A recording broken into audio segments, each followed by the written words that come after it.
you. That was very, very kind. Oh my gosh, a lot of people. Let me put this in perspective really quickly. So I'm fine with the singularity. I'm okay with Facebook. I'm older than Josh, and I show my calves all the time, and nobody thinks it's really that big of a deal.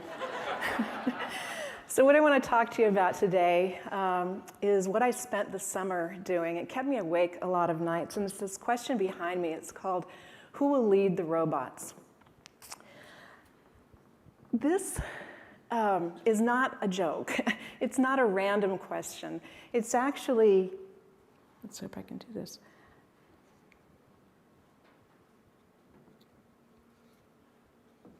Clicker.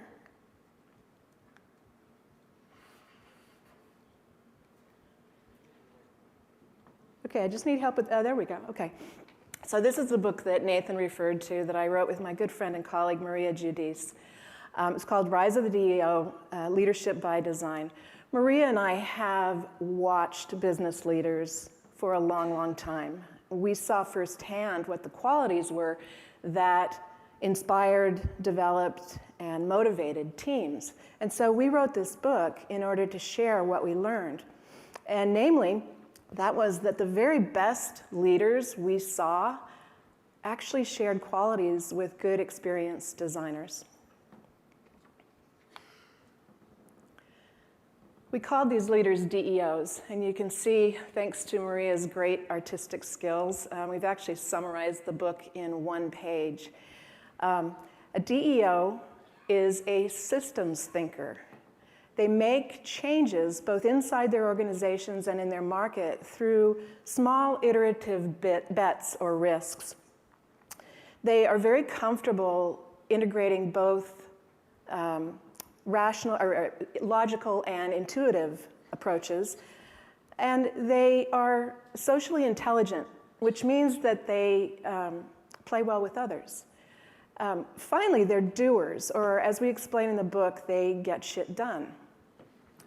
And we were quite happy with the book. We sold plenty of copies. We have a really robust Facebook community.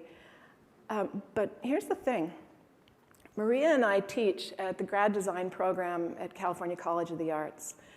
Our students gravitate from around the world to the San Francisco campus because they want to understand and contribute to our collective future. These students are talented, they're smart, they're ambitious, but they're also quite young. They're in their 20s. So they're not going to be in senior leadership positions for another 15 or 20 years. So our students don't need to know how to lead today. They need to know how to lead in the year 2035. So that's what I did this summer. I studied, or I looked into the question of what will be the needed business traits in the year 2035. Now, no one can accurately predict the future, certainly not me, but I am a good researcher. So I pored over every book I could find about the future of leadership. I ran through tables and charts that extrapolated trends that we're reasonably sure are going to continue. And most importantly, I talked to dozens and dozens of people who make their living betting on the future.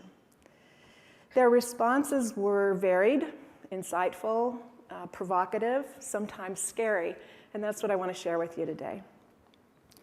So before we talk about the leadership traits of 2035, we should probably talk about what that world will be like. And I'll give you a few dimensions of it. First of all, it's going to be much more connected. Currently, we connect about a third of the planet, about 2.7 billion people and about 13 billion internet-connected devices like smartphones. Cisco, whose business it is to understand connections, predicts that in about 5 years, in about 2020, we will connect 50 billion devices. You fast forward to 2035, and we're now connecting trillions of devices. Chips, sensors, implants, devices we haven't even thought of yet will link our bodies our homes, our communities, our goods and services, our institutions, even our environment, into this massive global computing network that people now refer to as the Internet of Things. I know that's a little creepy, I get it. And it has enormous implications for privacy and security.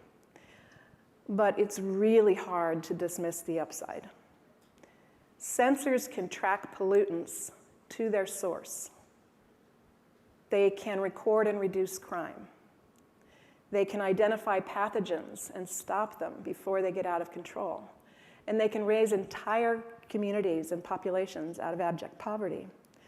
So if history is any guide, we will give up some of our privacy for the benefits of ubiquitous connectivity. Another trait of 2035, as we are more connected, we will probably be more competitive.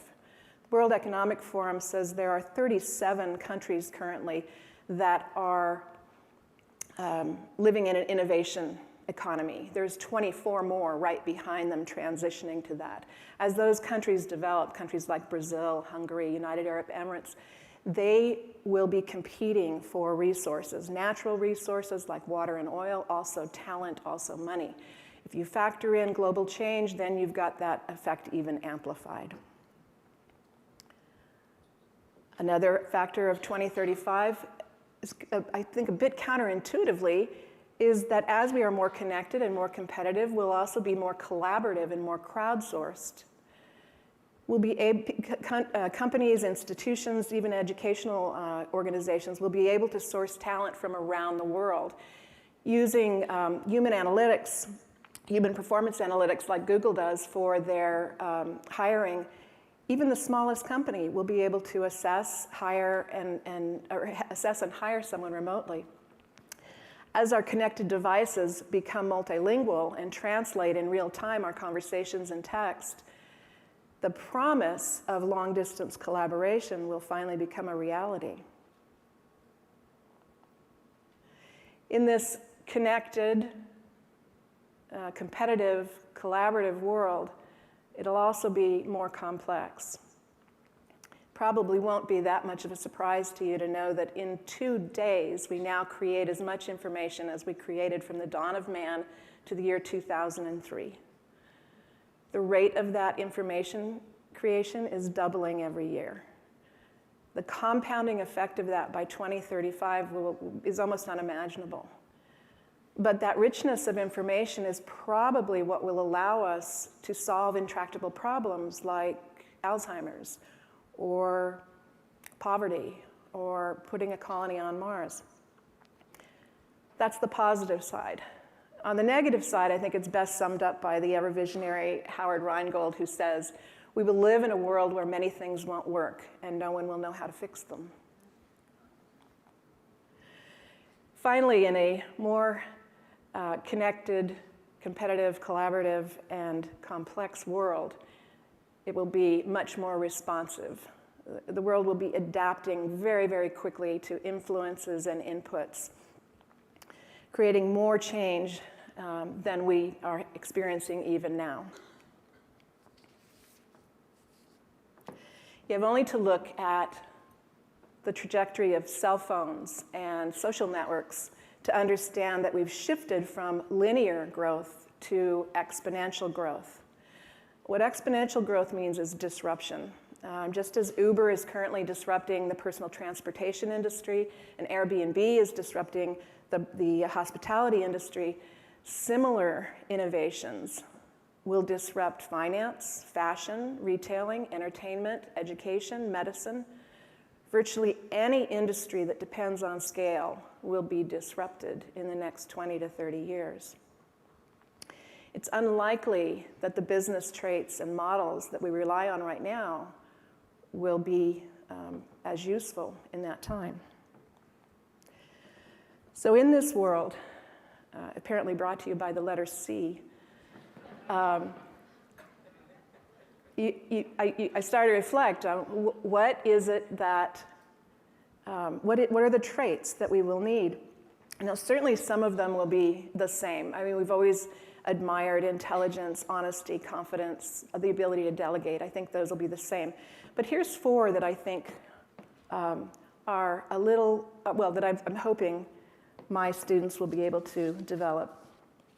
The first I call Morph Ability.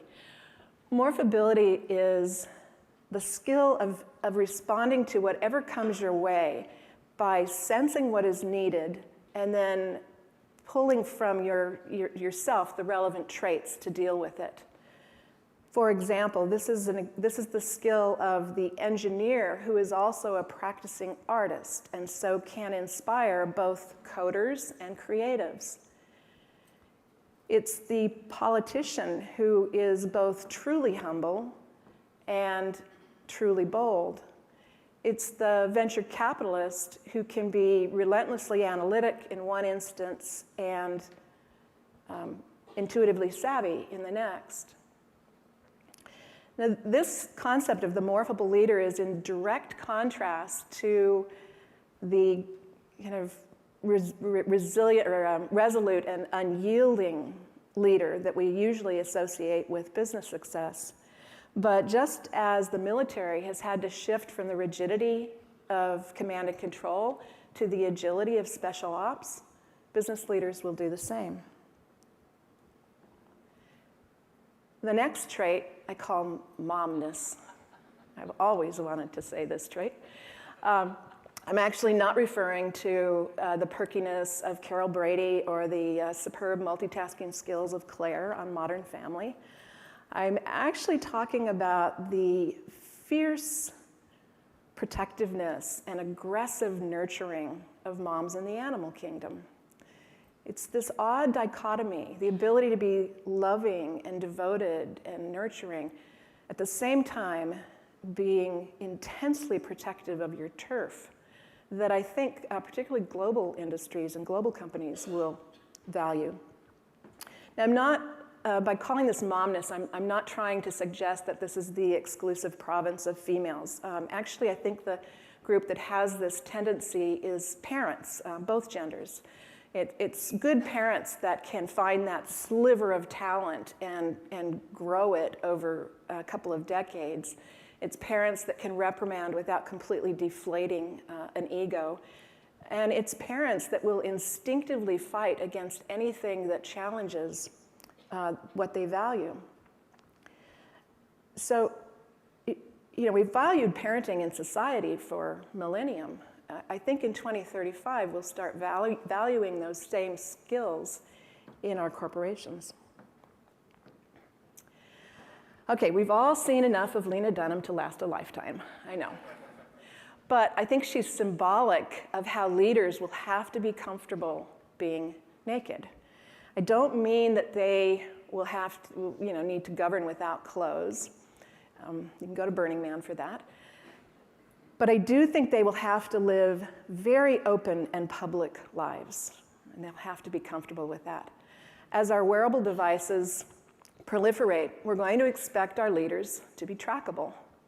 Shareholders, colleagues, even customers are going to want to know where their leaders are, what they're doing, who they're meeting with, maybe even how they feel. And as we learn to quantify ever more dimensions of our performance, we're going to expect those leaders to share their data along with everything they're doing in the company and their stock prices. We're going to want to see their personal metrics. And we're going to want to compare those personal metrics of those leaders with other leaders. Now, if you're uncomfortable doing this, that doesn't mean that you'll have to give up all your privacy in 2035. I think you'll still be able to opt out of it. But I will say that you probably won't be considered leadership material if you do. The fourth and last trait I call robot friendly. I was really fortunate to have the other 3 speakers because they kind of primed you for this. I hope everyone knows that Data was the robot on Star Trek. Not everyone remembers what his title was. Data was the chief operating officer. That means that every operating department on the Starship Enterprise reported to a robot. And in 2035, that's going to be more common than not. There are activities even now where robots are simply better than human beings. In 2035, I think the really effective leaders are going to surround themselves with trusted computer algorithms, big data, and robots. And what those leaders will have that their digital counterparts won't is the traits we associate with good design. So in this future 20 years from now, I think that the good, smart leaders won't compete with robots. They'll partner with them. So that's what I learned this summer. And as we cycle back to the question of who will lead the robots, I have a deeper perspective of what that means. The question really is, who will help us use this extraordinary power and capability that we're going to have in just a few decades? Who's going to help us choose and balance between the amazing positive attributes of it and the significant consequences? Everyone who knows me, and many of you here in the front row know, I am an optimist. I am always on the positive side. So I may be oversimplifying this, but I really believe that my students and the people like them are up for this role. I really think they have the aptitude and the understanding of design's role in the future. And I see them learning those traits through formal channels of education, but also in their daily lives. They're using all these devices, and they're learning to command those devices and to integrate them, not to be run by them. So I'm not saying that in 2035, designers will rule the world. That's a bit rich. But I do think that you will have a very significant role to play. And that makes me sleep better at night. Thank you.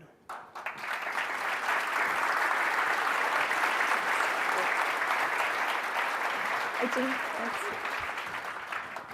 I get the fun seat this time. We've tossed Nathan out. Told him to go find a pair of pants that fit. Yeah, Nathan knows too many stories about me. Exactly, exactly. Well, gee, it's hard to know where to even begin. Such a fascinating set of insights and so many directions we could take it. So I get to start with my questions because I understand from everybody backstage that you are not posting questions to the conference site.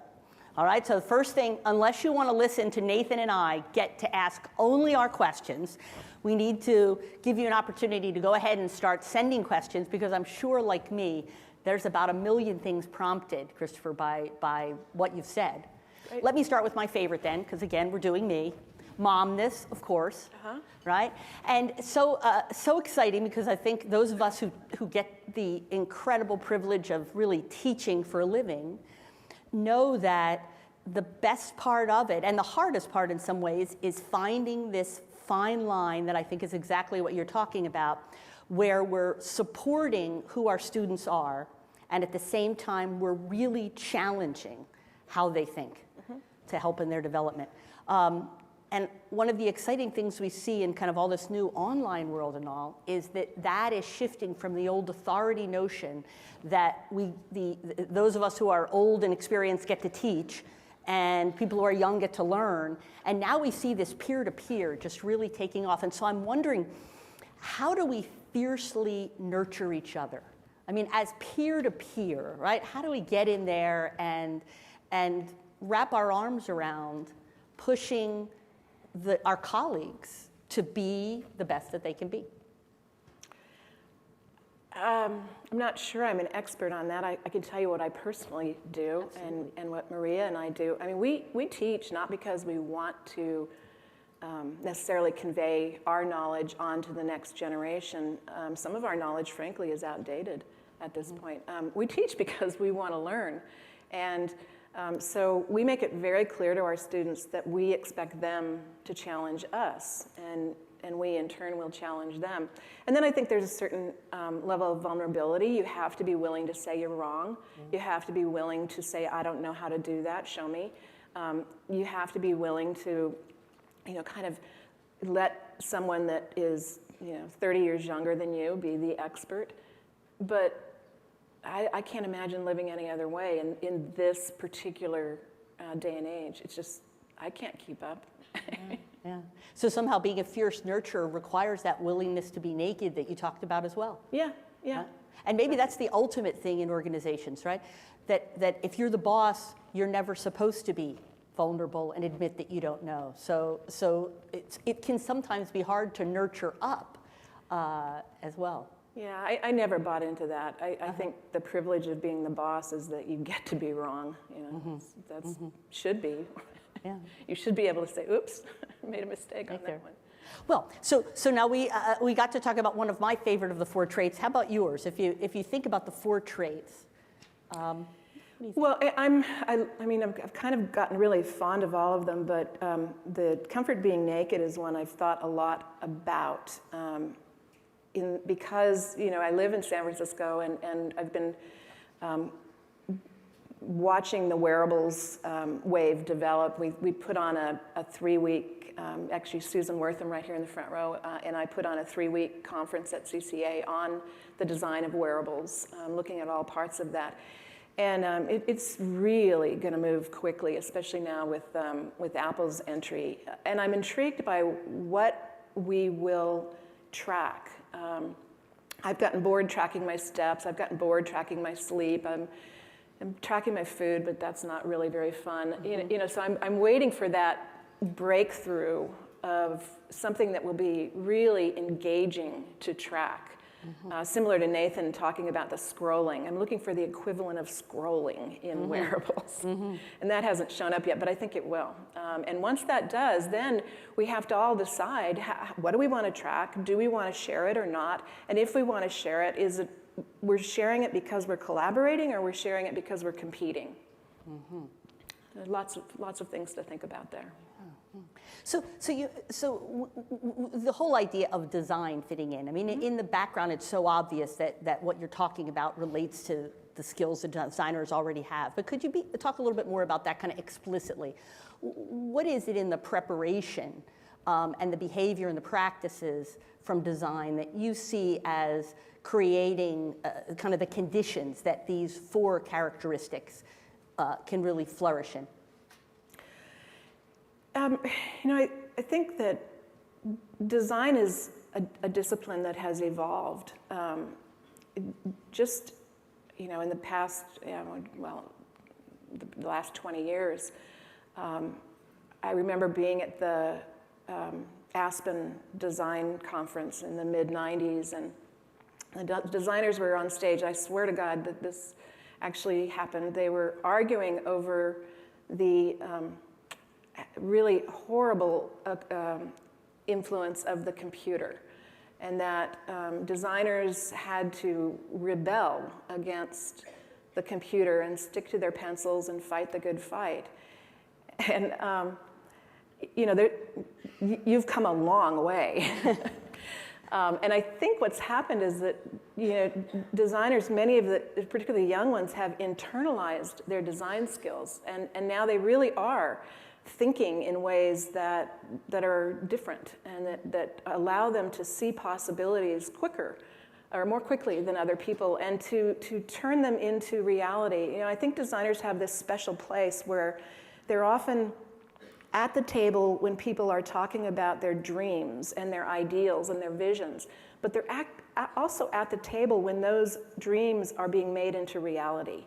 And that's a very special skill. Very few people. You don't find accountants in those 2 roles. You really have to have a very flexible frame of mind to do that. And I think designers do. Well, we're just about out of time, but one last question. What if you're not working for a company today? And I imagine there's a lot of people in the audience who are thinking, wow, I mean, I would love to work for a place that really valued these skills that we're talking about, these skills of 2035. But here in 2014, this company I'm working for really isn't doing that. What advice do you have for them? Well, my apologies, or my sympathies, I guess. I still think you can develop these traits. They're not dependent on the environment you're in.